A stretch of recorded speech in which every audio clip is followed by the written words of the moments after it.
आप सभी बच्चों का बहुत बहुत स्वागत है एसएससी वाला परिवार पर।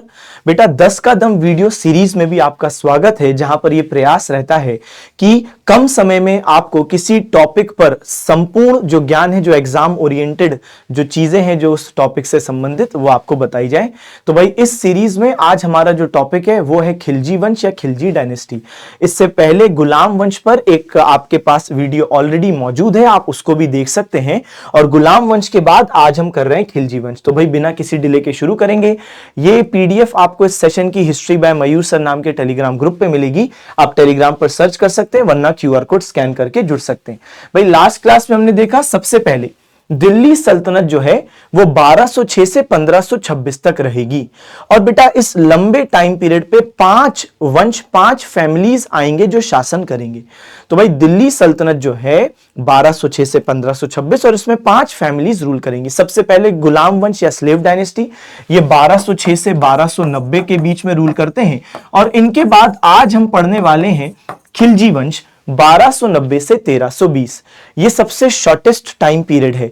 पांचों फैमिलीज में सबसे कम समय जिसने शासन किया वो खिलजी वंश ही है। आगे चल के जब हम लोग अगले सेशन में पढ़ेंगे तुगलक, उनने सबसे ज्यादा शासन किया है 94 इयर्स। और सबसे कम किसने किया है पांचों में? खिलजी वंश। आइए तो भाई शुरू करते हैं। इसमें हमको मुख्य रूप से 2 लोगों को पढ़ना है। सामने आप 3 लोग देख रहे होंगे, लेकिन एक है जलालुद्दीन जो काम के हैं, एक है अलाउद्दीन जो काम के हैं, और एक अंतिम रूलर है खिलजी वंश का मुबारक शाह खिलजी। उस पर कोई अलग से चीज नहीं पढ़नी, बस इतना दिमाग में रखना है कि ये खिलजी वंश के आखिरी सुल्तान थे, मुबारक शाह खिलजी। चले जो जलालुद्दीन खिलजी से शुरू करते हैं, ये संस्थापक हैं। और जैसा मैंने बताया 1290 में इनने खिलजी वंश की स्थापना की। अगर मैं इनका ओवरऑल टाइम बताऊं तो 1290 में इनका शासन शुरू हुआ और कुछ ही सालों बाद इनकी मृत्यु हो जाती है और 1296 में इनका शासन खत्म होगा। कैसे बने सुल्तान? अगर आपको लास्ट वीडियो भी आपने देखी हो तो उसमें यह बताया गया था कि बेटा इनने गुलाम वंश के आखिरी सुल्तान क्यूमर्श को जान से मार दिया, जो कि एक 3 साल का बच्चा था। तो बेटा क्यूमर्श को जान से इनके द्वारा मारा गया, क्यूमर्श की हत्या की गई और उसके बाद इनने खिलजी वंश की स्थापना की है। चले, इनका मानना था कि कोई भी सुल्तान जो लंबे समय तक लोगों पर शासन करना चाहता है वो सद्भावना और लोगों के समर्थन से ही शासन कर सकता है। डरा धमका के लोगों को खौफ में रख के ज्यादा लंबे समय तक शासन नहीं किया जा सकता। जैसे गुलाम वंश के बलबन को ये यहां टारगेट कर रहे हैं। बेटा गुलाम वंश में एक बलबन हमने पढ़ा। बलबन एक ऐसा व्यक्ति था जिसने खौफ का, टेरर का माहौल बनाया, लेकिन इनका कहना था कि ऐसे लंबे समय तक शासन नहीं किया जा सकता। हालांकि बलबन ने इनसे ज्यादा समय रूल किया है। इनका ओवरऑल टाइम पीरियड तो छोटा है, 1290 से 96। बलबन ने तो बहुत लंबा समय रूल किया। एनीवेज आगे की बात करते हैं। इनके भतीजे और इनके दामाद एक ही व्यक्ति, जिनको हम कह रहे हैं अली गुरशाप। ध्यान से सुनेंगे, अली गुरशाप इनके भतीजे भी हैं और इनके दामाद भी हैं। और अली गुरशाप इक्तादार थे। ये दिल्ली सुल्तान है, यानी दिल्ली इनकी राजधानी है। जलालुद्दीन खिलजी यहीं बैठते हैं और इनके कई सारे इक्तादार थे। इक्तादार वे लोग होते हैं जो सुल्तान के द्वारा जिनको जिम्मेदारी मिलती है अलग अलग इक्ता यानी भूमि पर प्रशासन करने की। तो बेटा कड़ा और माणिकपुर के एक इक्तादार थे जिसका नाम था अली गुरशाप। और बेटा यही अली गुरशाप आगे चल के अलाउद्दीन खिलजी कहलाएंगे। तो ये कड़ा और माणिकपुर के जो इक्तादार थे, इनने क्या किया? अली गुरशाप ने एक बार देवगिरी पर आक्रमण किया। देवगिरी महाराष्ट्र में, यहां से बहुत धन लूटा। लेकिन उस टाइम पर एक रूल था कि अगर आप कोई भी आसपास के क्षेत्र पर अटैक करके धन लूटते हो तो उसका कुछ हिस्सा आपको सुल्तान को देना पड़ता है। मगर अली गुरशाप ने ऐसा करने से मना कर दिया। शुरुआत में इनने तो दिया ही नहीं, पूरा लूट का सामान अपने पास रखा। और आगे चल के जब जलालुद्दीन खिलजी ने चिल्लाया अली गुरशाप को कि तुम ये बहुत महत्वपूर्ण रूल तोड़ के तुमने गलती की है, तो अली गुरशाप ने जलालुद्दीन खिलजी से माफी मांगी और कहा आप मेरे पास आइए और अपना हिस्सा ले जाइए। और जब जलालुद्दीन खिलजी इनसे मिलने गए तो वहां पर अली गुरशाप ने जलालुद्दीन खिलजी को जान से मारकर इनकी हत्या कर दी। तो बेटा भतीजा तथा दामाद अली गुरशाप था जो कड़ा और मानिकपुर का इक्तादार था, और इसी ने ही बच्चे अपने ससुर जी की हत्या कर दी अली गुरशाप ने। और कहां पर भाई इसने लूट किया था? तो देवगिरी महाराष्ट्र में एक जगह का नाम है। ओके, तो ये भी बात आपको पता चल गई। और 1296 में 1296 में हत्या हो जाती है जलालुद्दीन खिलजी के। और भाई अगले सुल्तान कौन बनते हैं? अलाउद्दीन खिलजी। अलाउद्दीन खिलजी के बारे में बात करें तो वास्तविक नाम ऑलरेडी अभी अभी हमने देखा, अली गुरशाप इनका वास्तविक नाम है। इनने एक नीति शुरू की थी, बाजार नियंत्रण नीति। असल में मंगोल आक्रमण निरंतर रूप से इनके टाइम पर बना रहा। मंगोल बड़े स्तर पर इनके शासनकाल के दौरान अटैक कर रहे थे इंडिया पर, और मंगोलों से लड़ने के लिए इनको एक विशाल सेना की जरूरत थी। इनने एक विशाल सेना बना भी ली, लेकिन ये विशाल सेना बनाने का मतलब था बहुत बड़े स्तर पर सैलरी देना, और ऊपर से हर कुछ सालों में ये सोल्जर्स, ये सैनिक सुल्तान के पास आकर बोलते थे कि महंगाई बहुत बढ़ रही है, सैलरी बढ़ाओ। तो अलाउद्दीन खिलजी को इसका कोई सॉल्यूशन ढूंढना था, तो वो बाजार नियंत्रण नीति लाए, जिसके अंतर्गत उनने 3 बाजार स्थापित किए। पहला बाजार फूड ग्रेन्स यानी खाद्यान्न का बाजार था, जहां पर फूड ग्रेन्स, गेहूं, चावल आदि के रेट फिक्स कर दिए सुल्तान के द्वारा कि इस रेट से ज्यादा कोई दुकानदार नहीं बेचेगा। दूसरा जो मार्केट था वो गुलामों, वो घोड़ों, मवेशियों, पक्षियों का मार्केट था, क्योंकि कई सारे सैनिकों को घोड़े चाहिए। पक्षी उस टाइम पर संदेश एक जगह से दूसरी जगह ले जाते थे। स्लेव्स यानी गुलाम चाहिए, तो इनका रेट भी फिक्स कर दिया गया कि कोई भी दुकानदार जो भी ट्रेड कर रहा है, व्यापार कर रहा है इस सामान में, वो इससे ज्यादा रेट पे नहीं बेचेगा। और तीसरा मार्केट था महंगे कपड़ों का। इस प्रकार अलाउद्दीन सेना ने एक विशाल सेना भी बना दी। अलाउद्दीन खिलजी ने एक विशाल सेना बनाई, और बहुत कम सैलरी पर, क्योंकि उनकी सैलरी बढ़ाने की जरूरत ही नहीं पड़ी, क्योंकि महंगाई पर नियंत्रण रखा। यहां तक कि जब अकाल आते थे, फेमाइन्स आते थे, तब भी दाम ऊपर नहीं जाते थे। तो भाई 3 बाजार इनने लाए, और ये तीनों बाजार पर सूचना आपके सामने मौजूद है। इनने इन तीनों बाजारों को नियंत्रित करने के लिए एक बाजार विभाग की स्थापना की, जिसका नाम है दीवान ए रियासत। दीवान ए रियासत यानी डिपार्टमेंट ऑफ मार्केट। दीवान मतलब होता है डिपार्टमेंट, तो डिपार्टमेंट ऑफ मार्केट। इनके सैन्य अभियान, जिसके लिए ये नेगेटिव लाइट में देखे जाते हैं, उन पर भी चर्चा करते हैं। बेटा महत्वपूर्ण इनके सैन्य अभियान कौन से हैं एक बार देखें। सबसे पहले हम बात करते हैं गुजरात। तो गुजरात पर आक्रमण किया 1298 में।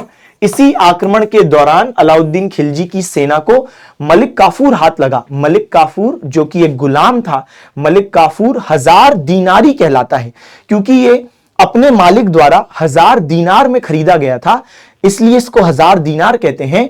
और गुजरात पे जब हमला किया अलाउद्दीन खिलजी की सेना ने, तो अलाउद्दीन खिलजी के सेनापति ने मलिक काफूर गुलाम को पकड़ा और अलाउद्दीन को गिफ्ट के रूप में सौंप दिया।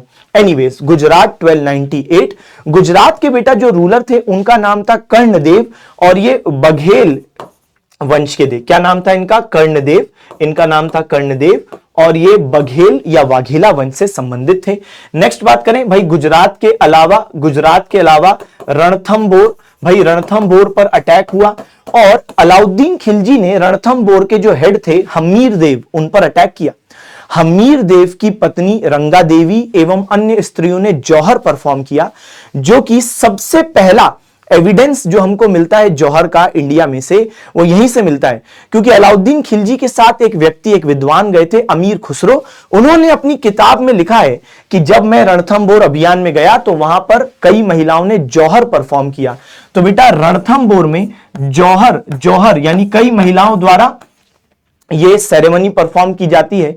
बेटा इसमें क्या होता है कि जब ये राजपूत पुरुष लड़ने बाहर जाते हैं और उनको लगता है कि भाई हम हार जाएंगे, ऐसी स्थिति में वो एक संदेश भिजवाते हैं महल में, जहां पे महिलाएं मौजूद हैं, राजपूत महिलाएं मौजूद हैं।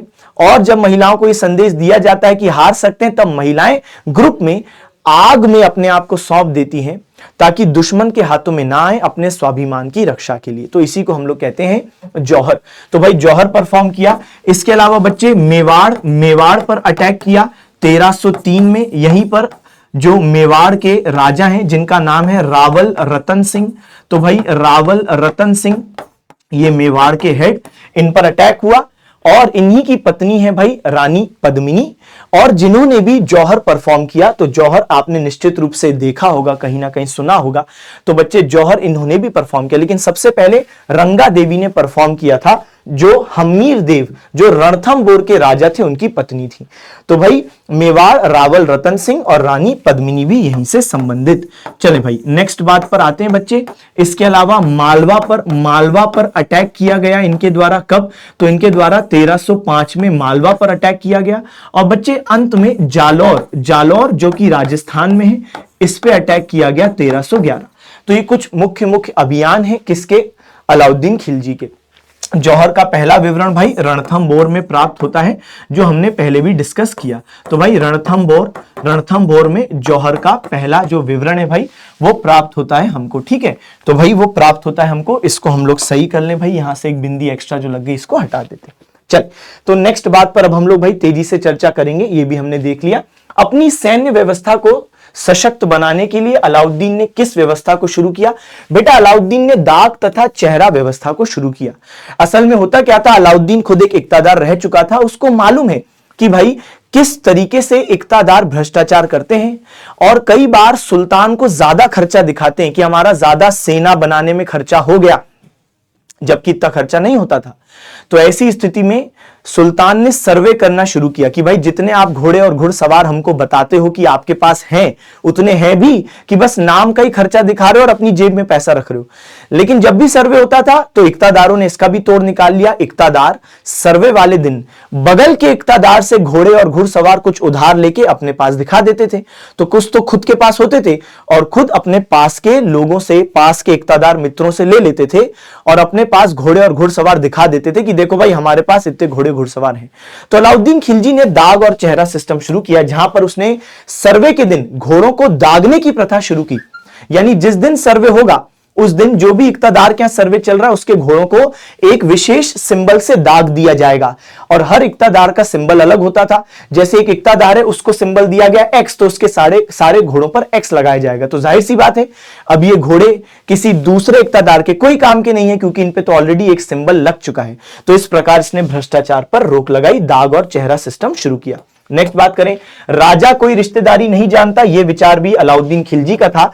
तो अलाउद्दीन खिलजी निश्चित रूप से नेगेटिव सेंस में देखा जाता है मिलिट्री कैंपेन्स के लिए, लेकिन अगर हम प्रशासन की बात करें तो इसने कहा था कि कोई मेरा रिश्तेदार भी हो तो भी मुझे कोई फर्क नहीं पड़ता, अगर वो गलत है तो उसको सजा मिलेगी। तो राजा कोई रिश्तेदारी नहीं जानता, मेरे लिए सभी लोग बराबर हैं, न्यायप्रिय, यहां पर इसकी एक छवि दिखती है। अलाउद्दीन खिलजी द्वारा आरंभ बाजार नियंत्रण नीति का उद्देश्य क्या था? कम वेतन में विशाल सेना स्थापित करना, दिल्ली की जनता को सस्ते मूल्य पर उत्पाद मिलना। यह भी भाई इसका एक भाई सेना के लिए तो मुख्य है, लेकिन साथ साथ दिल्ली की जनता को भी सस्ते में मिलता था सामान, और अन्य देशों के व्यापारी भी आकर्षित होते थे क्योंकि सामान सस्ता था। तो उपयुक्त सभी इस क्वेश्चन का सही जवाब है। नेक्स्ट बात करें, अलाउद्दीन ने रणथंभौर के किस राजा के खिलाफ 1301 में आक्रमण किया? तो भाई हमीर देव सही जवाब है। और नेक्स्ट बात, गुजरात के बघेल वंश के किस शासक को हराकर अलाउद्दीन ने गुजरात पर कब्जा किया? कर्णदेव इसका सही जवाब है। नेक्स्ट देखें, अमीर खुसरो द्वारा अलाउद्दीन खिलजी के किस अभियान के दौरान जौहर का विवरण मिलता है? बेटा जौहर का पहला विवरण रणथंभौर में मिलता है। नेक्स्ट बात देखते हैं भाई, चित्तौड़ की रानी पद्मिनी के जीवन पर आधारित पुस्तक पद्मावत किसके द्वारा लिखी गई? बेटा बहुत आगे चल के एक व्यक्ति आएंगे, मलिक मोहम्मद जैसी, जिनने पद्मावत किताब लिखी, और इस किताब में लिखा है कि अलाउद्दीन खिलजी ने मेवाड़ पर इसलिए अटैक किया था क्योंकि वो रानी पद्मिनी से प्रेम करता था। हालांकि कई इतिहासकार इस बात को सत्य नहीं मानते, वो कहते हैं कि आप तो उस टाइम पर थे भी नहीं, तो ये तो बहुत आगे की बात आप बता रहे हो, मतलब आप तो थे भी नहीं, आप इतने साल पहले आप जब नहीं थे तो आपको कैसे मालूम? तो कई लोग पद्मावत में जो थीम है उसको सही नहीं मानते। चल भाई नेक्स्ट बात करते हैं भाई मलिक काफूर के बारे में। तो भाई मलिक काफूर किसके गुलाम थे बेटा? तो ये अभी अलाउद्दीन खिलजी के गुलाम है ना, अलाउद्दीन खिलजी के गुलाम है। और बच्चे इसको 1000 दीनारी बोला जाता है। क्या बोला जाता है? 1000 दीनारी इनको बोला जाता है। नेक्स्ट बात करें तो भाई ये दक्षिण भारत और दक्कन भारत के सेनापति बन के गए थे अलाउद्दीन खिलजी के। तो अलाउद्दीन खिलजी के लिए मलिक काफूर सेनापति भी बना, और दक्कन और दक्षिण भारत में कई अटैक्स भी इनने लीड किए। मुख्य रूप से मदुरै पर भाई इनने अटैक किया, और वहां से बहुत बड़े स्तर पर बच्चे इनने पैसा लूटा। सबसे ज्यादा लूट वहीं से प्राप्त हुई, और यहीं पर बच्चे रामेश्वरम मंदिर को भी तुड़वाया। रामेश्वरम मंदिर को भी इनने तुड़वाया। नेक्स्ट बात देखते हैं भाई। नेक्स्ट देखो, तृतीय हिंद नाम से कौन प्रसिद्ध है? बेटा अलाउद्दीन खिलजी के दरबार में आमिर खुसरो तृतीय हिंद नाम से जाने जाते हैं। और इनके बारे में बात करें तो इनने भारत में कव्वाली की शुरुआत की, इनने भारत में गजल की शुरुआत की, इनने ही बच्चे तबला और सितार म्यूजिकल इंस्ट्रूमेंट शुरू किए। और ये निजामुद्दीन औलिया के शिष्य हैं, निजामुद्दीन औलिया के ये शिष्य हैं। निजामुद्दीन औलिया एक सूफी संत, उनके ही शिष्य हैं आमिर खुसरो। और बच्चे दोनों ही आमिर खुसरो और निजामुद्दीन औलिया की जो समाधियां हैं बच्चे, वो दिल्ली में स्थित है। कहां पर स्थित है? दिल्ली में स्थित है। नेक्स्ट बात करते हैं भाई, अलाउद्दीन खिलजी की वास्तुकला, इनने क्या क्या बनवाया। तो बच्चे अलाउद्दीन खिलजी ने क्या क्या बनवाया अगर हम देखें तो इनने अलई दरवाजा बनवाया, अलई दरवाजा इनने बनवाया, ये दिल्ली में है, ठीक है। इसके अलावा बच्चे कुतुब मीनार परिसर में दिल्ली में मौजूद है। इसके अलावा अगर हम बात करें तो इनने एक सिरी नाम की एक सिटी बनवाई जो दिल्ली के पास बनवाई, ये इनकी राजधानी बनी। और यहीं पर बच्चे ने सिरी किला भी स्थापित किया। साथ साथ हौस खास पानी की एक टंकी, ये भी इनने दिल्ली में बनवाई। साथ साथ 1000 पिलर्स का एक पैलेस बनवाया जिसको कहते हैं 1000 सुतून। तो 1000 सुतून पैलेस भी इनने बनवाया। यह है अलई दरवाजा दिल्ली में, यह बनवाया 1311 में, कुतुब मीनार परिसर का यह एंट्री गेट। साथ साथ यह है सिरी किला जो दिल्ली के पास ही स्थित है।